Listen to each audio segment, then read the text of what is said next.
Hi, following up on today's lecture, just want to take this opportunity to make a clarification on that point of overlearning. It's actually a minor point, but the way I introduced it caused some confusion, so I don't want it to get in the way of all the other stuff, so I just want to make a quick, simple clarification here.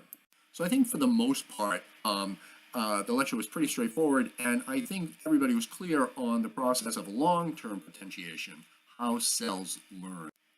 And I think most people are also clear that the architecture, the shape of these dendritic spines on these hippocampal cells facilitates long-term potentiation because the depolarization washes back up the spine, and that opens the NMDA receptors for other synaptic connections. And lastly, I think everybody was pretty clear on the forgetting process, the long-term depression, and that was represented by a shift in signaling to a GABA dominant, an inhibitory dominant environment, but also accompanied by this unique low frequency stimulation from the excitatory pathway. So the take-home message here is that learning too is an active process, and this unique signaling pattern would seem to suggest that on some level we are trying to forget. We are making an effort to forget, which is generating this unique signaling pattern, this low frequency stimulation, and the shift to a GABA dominant environment.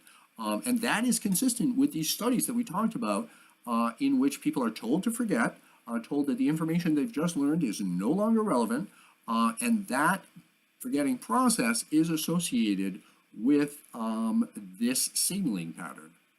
I also think everybody was clear on the point about the place cells and that article that demonstrated that place cells exhibit an entirely different neurological signaling, an entirely different molecular mechanism of learning, and so this is an alternative mechanism of learning, and this challenges everything we know about long-term potentiation.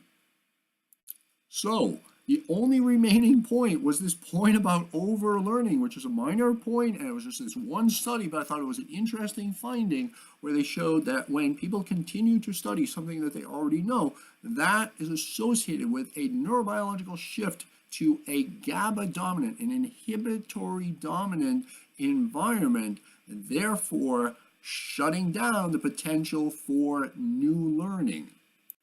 Yet, the overlearning is not accompanied by the unique low-frequency stimulation pattern from the excitatory pathway, thereby not triggering the forgetting process. So, isn't it interesting that overlearning locks in the information by simultaneously shutting down the potential for new learning and yet not providing the pathway for forgetting?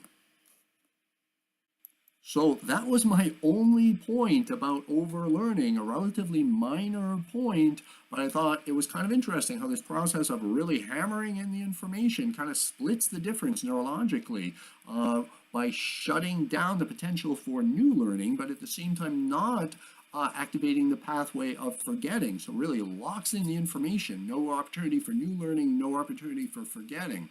I thought that was kind of interesting, but a relatively minor point. But I know I introduced it in a way that caused confusion, and I didn't want it to get in the way of all the other stuff that I think was pretty clear. So I just wanted to take this opportunity to provide that clarification. Okay, thanks. See you soon.